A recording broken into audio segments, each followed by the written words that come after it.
3, 2, 1.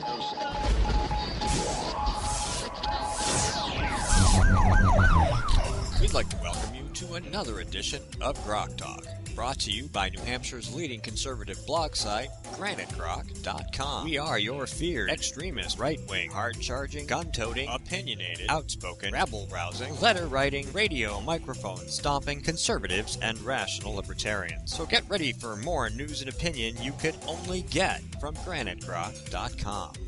Grok Talk. And you don't have any excuse for not getting the news and opinion you can only get from GraniteGrok.com, because we're on iTunes, iHeart, Stitcher, TuneIn, Spreaker, Tumblr, YouTube, Ustream, and more. Out of fingers. That's out of fingers, yeah.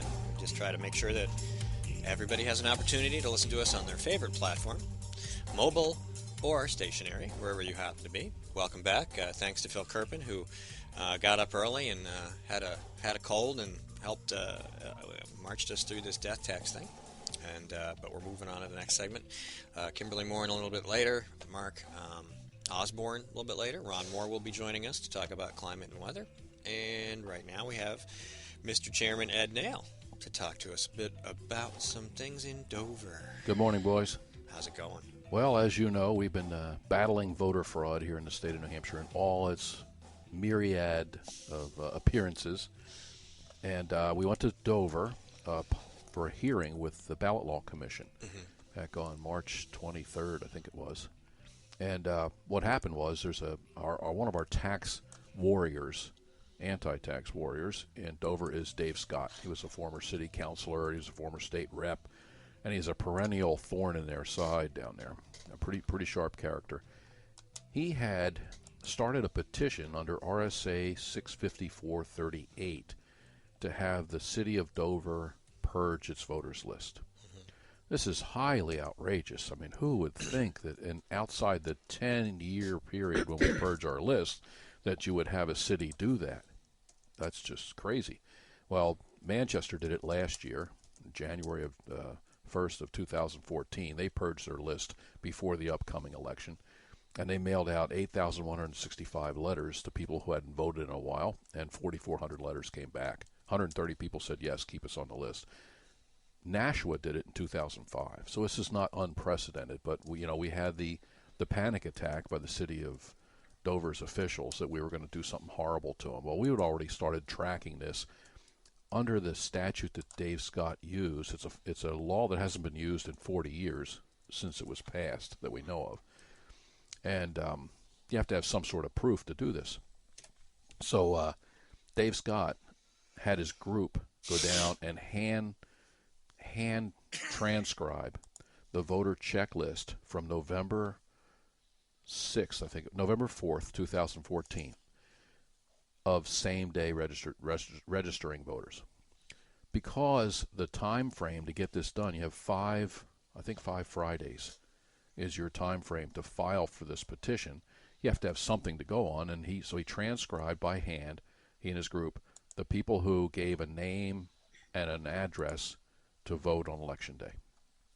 So he sent out something like 900 letters. And the city, after the election, doesn't have time to put them on the computer, straighten everything out, put them on. It's just what you find is what you have. So he mailed these out and got 70-some letters back as undeliverable, no such street, no such address. And we whittled those down to about 40, 45, something like that. And he picked up other stuff which they don't know about. So he handed those to me, and right away we started to do the background search on them. And our complaint was we're finding them registered in other states. So we have the hearing, and the complete Ballot Law Commission was there. All the members of the Ballot Law Commission, they had an attorney. Secretary of State Bill Gardner and the other one, David Scanlon, showed up. I think they might have had an attorney with them. I'm not sure. The Attorney General's office sent a guy named Steve Labonte. The city clerk was there with the city's attorney, for what that's worth. Municipal attorneys seem to be like the lowest form of attorney there is, next to people who work for the AG's office. So everybody's there, and then they had a whole bunch of state reps and people that showed up to testify. So they set the parameters as the thing starts. They set the parameter as we're only going to discuss, because no one's ever done this. Oh, and they had it transcribed. They had a court reporter there. I thought she was a reporter. She came over and asked my name and how to spell it. She had a reporter's notebook. So I'm thinking she's a reporter, and then I see the transcription thing. Ooh, now I can get a transcript of this. So here we go. So there's a guy named Brad Cook who's an attorney, and he started off, here's all we're going to talk about, whether or not the officials in Dover are doing their job according to the law. And I went, cha-ching. I couldn't believe my good luck, because I had a 7-page memorandum from the Attorney General's office that came out on March 21st, just a few days before the it was October 21st, 22nd, something like that, of 2014. This memorandum from the Attorney General's office came out to all election officials, and somehow I got a hold of it. I don't know how that happened, but somehow someone mailed it to me.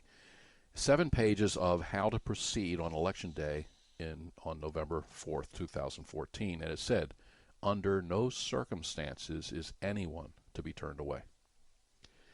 Twice it says that, and then it says, if someone comes in and they have no identification, it says they shall be given the opportunity to sign a domicile affidavit. I thought, this is great. What my good fortune. So that's like the first thing out of the box was, well, how could they possibly have done their jobs if the Attorney General's office, the guy that wrote the memorandum, is right there?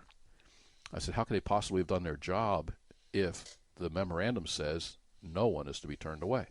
It's a job of the local election officials to turn somebody away who's not domiciled. If they have evidence that you don't live there, if they say, I know you, you don't live here.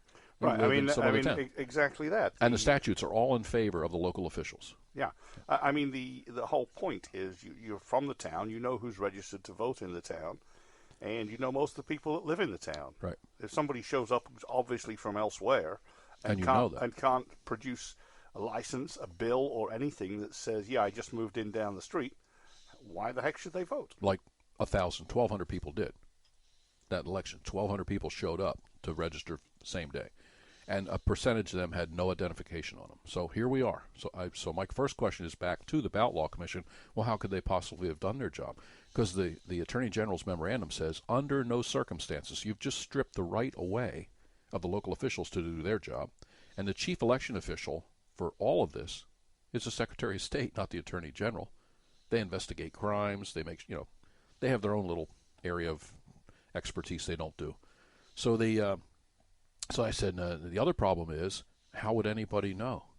Because starting in 2004, somewhere in that area, the Democrats have stripped any transparency from voter registrations. I said, so when someone comes in and gives a name or an address, that's all a voter gets to see. So how can I challenge anyone who I believe is not a resident? First, and the other part of that is, in 2004, the Attorney General's office had an 8-page memorandum says challengers shall have evidence or they'll be charged with a felony. So we've pretty much intimidated most people out of challenging voters with the first memorandum. This memorandum strips the rights of the local officials to do their job and says they shall be offered an opportunity to they shall be offered a challenged voter affidavit. It doesn't say they shall sign. It just says they shall be offered. That's nice. So the way we use words in the English language and law in New Hampshire is domicile can mean anything at all. So shall be offered doesn't mean shall sign, as far as I'm concerned, when these people are sending it out. So then I said, well, now that I can no longer see anything on a same-day voter registration card or the affidavit, all I see is a name and an address. How am I at that point right there, to be able to challenge anybody? And how am I ever going to know whether that person was a resident of New Hampshire or not, domiciled here or not? Because the list that we got back from the post office, we mailed some of these people twice, and some got registered letters. They're coming back, no such street, no such address. I found no such name. Well, they're saying you misspelled it. Well, I have what I got from you. So if I could say, hey, it's a week after the election, I'd like to see the voter registration card. Back when CNHT first started to investigate voter fraud, it would have the person's name, and it would be off of your driver's license, which you probably would have brought with you, right? My driver's license says Edward M. Naile. That's what would be on that card. Now you just say, hey, I'm Jerry Springer. I'm Bill Smith. I'm Felix Papalardi. You don't have to say I'm Robert H. Jones the third or Jr. You just give them 2 names, first name, last name. And the address, we don't even take whole addresses. We'll take 39 Oak Drive, Unit 5, Unit 75. No, 35 Oak Lane, 39 Oak. That's all you get. So we have almost no information to go by and no way to prove it. So we went hash that. I tried to explain it to him over and over again. One guy on the committee, I have to get his name, but said, well, if my daughter registered to vote at UNH and she lived in another state, what's wrong with that? There's nothing wrong with that. As long as she makes UNH or Durham or Plymouth or Keene or Hanover her domicile. Legally makes that her domicile, it's no problem. But 2 years later, when she's still registered in Connecticut or New York, that's a problem. Because on the voter affidavit it says, I hereby swear under penalty of perjury, I am not domiciled or voting in any other state. RSA 654-7. Look it up. Real easy. I've had state reps argue with me it doesn't say that. So we had, after it was over, the local officials got to testify what a great job the city was doing. And some of the state reps said, well, I send things out, I don't get anything back. Sometimes I get a dozen. I had a state rep there that did a targeted mailing to just a couple thousand voters in 2006. We started this in 2004 in Dover. So we have records from 2004, 2006. This is what Phyllis Woods got back. She only ran in 2 wards, and she's only voting in the regular, this was from the primary, October. This is from the primary. She's only sending to a specific narrow group of people. This is what comes back. Mm-hmm. So if I'm to believe Representative Southworth from Dover that he doesn't get anything back, is the town clerk cleaning up the Democrat side and not the Republican side? Logical question to ask, right? So we're done with that part. We're called racist, and some of the state reps were getting up and saying, well, we know why they're really here, because these are activist Republicans. Being a registered Democrat, I took offense at that right off the bat. Right? So I let a couple of the guys run that theme before I told them I was a registered Democrat. So the committee went out, and then we got to hear from the attorney for the city of Dover, who said we refused to send them any information. Well, that was Friday before the hearing. They sent us a request for the information that we were going to use as our evidence. The hearing's on Monday. So when would you have looked at it? If we send it to you Friday and the hearing is Monday, when would you have looked at it? I had one request from the AG's office. What are you going to use for evidence? Well, we have like a filing cabinet full of evidence, and we have stuff going back to 2004. So I sent them 4 non-resident voter addresses. Never came up. Never came up.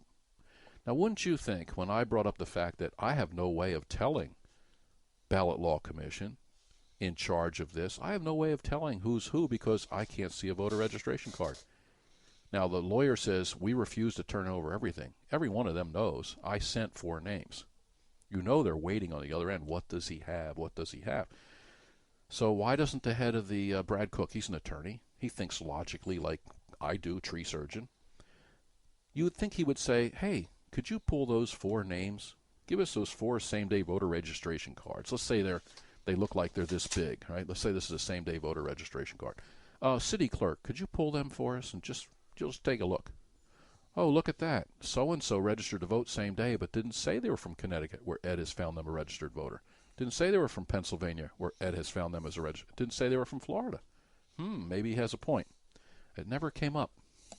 It's going to come up. So here's their problem. I think they voted against us unanimously, so the state reps were excited. The big, tall, bald-headed one was clapping in our, came over to the table to clap in our face. He's so excited that he won. Now I have, everyone was sworn to testify to tell the truth, the whole truth, and nothing but the truth. Lawyers, everybody who spoke.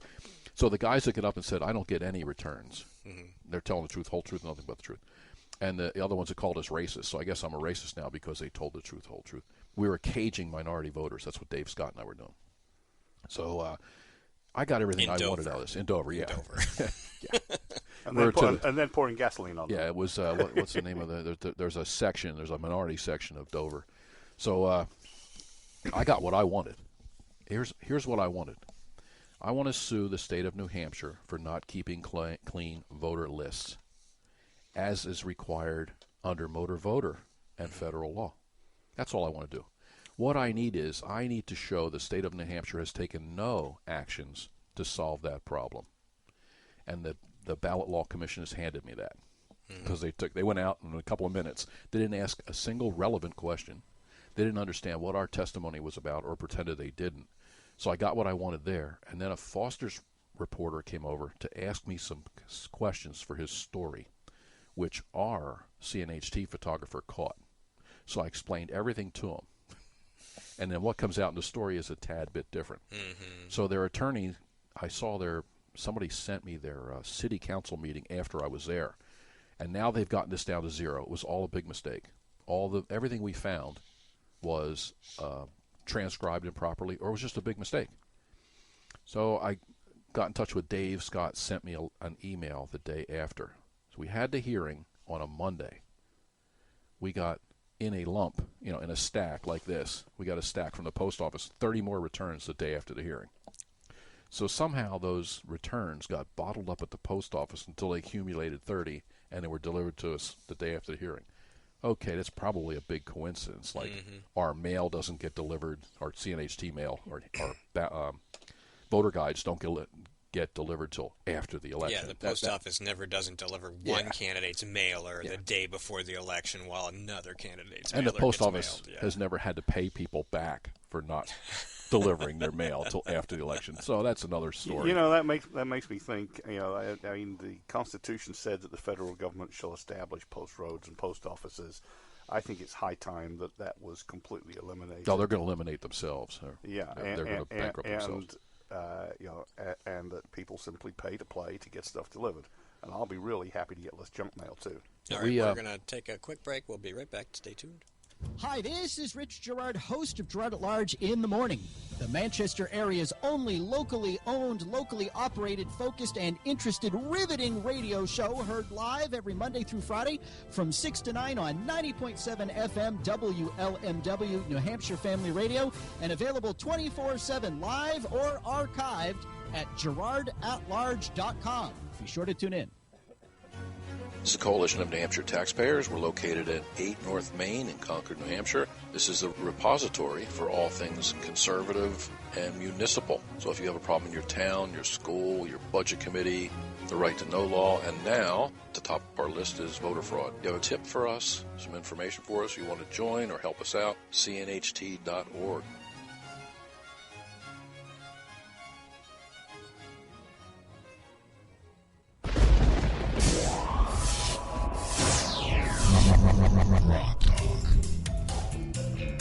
Welcome back to Grok Talk, brought to you by GraniteGrok.com and the Coalition of New Hampshire Taxpayers, chairman of whom is with us, Mr. Ed Naile, to talk about a little voter fraud in Dover and having the Ballot Commission right where he wants them. And yeah, they're irrelevant. They're right where they were before they showed up. They're irrelevant. So what happens is now we've gone through the hearing. They got their wonderful hearing. It's all been transcribed. We videotaped it. And now we go through the process of 91A. So I know when Dave Scott took off for the Ukraine, he'll be gone for 3 weeks. When he comes back, I get my hands on those 30 envelopes, and I go through the rest of those. I got a guy, let's use him as an example, Connor Dieter hyphenated Leeds. How many Connor Dieter Leeds are there in America? Well, there's the one that votes. One. And he votes in Dover, and he's registered in Willimantic, Connecticut. I called there last Thursday. Yeah, he's a registered voter here. He's an active registered voter? Yes, he's an active registered voter in 2 states. So, when the Ballot Law Commission says, Ed, it's all a big mistake. You had the wrong address. You didn't have the right address. He has an address in Dover. I can go, yes, thank you. I know that. I could care less. I care about the other address in Connecticut. That's the one I'm after. So the New Hampshire Ballot Law Commission can just get in their kayak and paddle away. I don't care if I ever see them again. I got what I wanted. They didn't do their job. They didn't even pretend to do their job. But I can still call the ballot clerk in Willimantic, Connecticut, and get the voter history from Connor Dieter Leeds. I can get voter histories from Florida. I can get them from Pennsylvania. I can get them right off the internet from other states. Easy. I sent off a couple weeks ago a form. I mailed a form to the state of Vermont. The state of Vermont sent me by email their complete voter database. Everybody who's a registered voter. Once I have that, I just go, oh, look, he's a registered voter in Burlington. You send a letter to Burlington, they mail you back his voter history, like we did with Stephen Cram, Jared Stephen Cram. I have his complete 6-page voter history from Florida, and I have his voter history from New Hampshire, which is very lean. Mm-hmm. So why is it that New Hampshire doesn't keep voter history anymore? Is that because we'll see them? Is that because maybe the presidential primaries are part of this, but cheating needs to happen in New Hampshire for the establishment machinery of both sides? It helps one party way more than it helps another party. So take a wild guess. It's my party. Yeah, the one you're officially registered my to, party. as part of your long-term strategic involvement in Operation Chaos. Yep, we got some strategery going on. Yeah, you're going to vote for Hillary if the proposal is Warren or the O'Malley do whatever I can to forward the champion of the ideals of non-progressivism. So in any case, I'd take that off the table. Parties shouldn't mean anything. So what we have is we now have the city clerk in Dover has made statements under oath about what she does. So it's 5 months after the election. Why is he still a registered voter in Connecticut? Why is the other ones registered voters in other states? Did she send a letter? If she says she did and she didn't, I can go to the other state and say, could I have a copy under the right to know law? Or have one of my friends in the other. Remember, I'm working with other states. I can have somebody from the other state say, could I get a copy of any letters sent from the state of New Hampshire to your city to remove Connor Dieter Leeds? And if it comes back, we didn't send any, and the city clerk says she did, that's where they're at now. So I steer that little boat. Mm-hmm. I don't care about them. Have they actually said that they've followed the law and sent these out, or have they simply said? They said that's what they do, and that's why no one gets these. See, they're very good at keeping a clean list, and they send the others. They do it immediately. That's their story. That's their story, but you can prove that they're wrong. Well, all I can do is have the other state say, yeah, they're the registered voter here. I hand them an address, the guy's birth date. How did I get his birth date? Get his birth date from the other state. Because in the other states, you can see where they voted from previously, their birth date, some of their voting record, when the last time they voted was, right on the internet. So I can get their signature. Like Sarah Ostino, I can't get her. She stole a vote here in New Hampshire in 2012 from the town of Meredith. Mm-hmm. She's a campaign operative. She travels all over the country. Well, a month before she was here, she was in Arizona collecting petition signatures to get somebody on the ballot, and I got her signature from her petition application in Arizona. So I can go to these other states. I don't think the Ballot Law Commission understands that. I don't think they care. It doesn't matter to me. I keep telling people, I don't care what Bill Gardner does or Scanlon or the AG. I'm going to stalk you in your home state because you're still a registered voter there. That means on that affidavit it says, I swear under penalty of perjury I'm not domiciled in any other state. And here's the fun thing for you college students. When you come here from Pennsylvania or you come here from Maryland and you vote in New Hampshire and can't find a job, where do you go? Back to mommy and daddy's house. I have a whole list of you college students who voted in your mommy and daddy's residence here in New Hampshire, and then after you're out of school, back at mommy and daddy's. So that shows you were never domiciled here. You kept a current registration, an active registration in that other state. During a presidential election, that's a violation of federal law. Now, have you ever been able to catch these people not merely being registered in two places, but actually doing an absentee ballot from mommy and daddy's place? Yeah, we got, Jared Stephen Cram is one of them, and we got another guy named Baker from Dover. I have his voter. Now, I just have to confirm absolutely 100% it's the same guy with the same phone number and the same birth date in Dover as the guy with the same phone number, the same birth date, and the same middle initial in Florida. So Florida has sent me, and their ballot supervisor stamped it and mailed me a copy of his voter history in Florida. Now, if you guys look at, there's a group, Jay Delancey runs a group called the Voter Integrity Project in North Carolina. They do the same thing.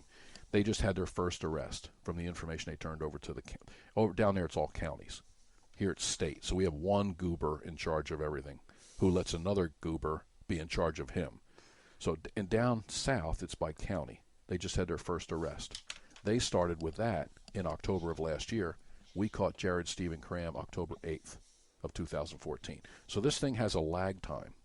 And in that lag time, we had the little dust up with the Ballot Law Commission, which only serves our purpose, to show that New Hampshire isn't interested in cleaning this up at all. So we're now on the process of confirming as best we can with very little information. First name, last name, and some sort of an address, mommy and daddy's house or who knows where. We're confirming that one by one. So I have... the girl from Pennsylvania, from my hometown in Pennsylvania, is registered and an active voter since 2004 at her parents' house. Mm-hmm. And she lives in New Jersey but voted in New Hampshire. So she's either moved from her New Jersey residence to New Hampshire, and I'll have to go to that New Hampshire address and see if it's a real address, because that letter keeps coming back as undeliverable. We had one certified letter that was refused. That means somebody was there. So now Dave and I will start visiting those properties. We also have like a drug rehab center. People are voting from a 30-day drug rehab center. People are voting. And the drug rehab center, the address, 272 County Farm Road, isn't on the tax rolls. Everything else is. So being a selectman, I go to their assessment card of the property in question. I have another guy who sent an absentee ballot, and it came, his address, all the mail to him comes back as undeliverable. He lives in a condo. There's 4 units. 1, 2, 3, and 4. He's got a name this long. You got to tell me the mailman can't put that in the right box? Oh, it didn't. It's this address, but it doesn't say which unit, so I won't deliver it. I had to go to him because I don't have a single address in Dover for him, but I have multiple addresses in other states. But I know he's voting in Dover by absentee. So in 3 weeks, 2 more weeks, when Dave Scott comes back from Ukraine, then we take the locals in town and we start going to these properties and nailing down the rest of it. And I'll turn them over to their state. So I've turned Jared Stephen Cram over to Pennsylvania, to authorities there. And I'm waiting for a response, which I'm going to get from Pennsylvania. All right. That's what we're doing. That's the end of that segment. We're going to be right back with Ron Moore, our storm chaser. Stay tuned. Thanks a lot, Ed. We'll see you.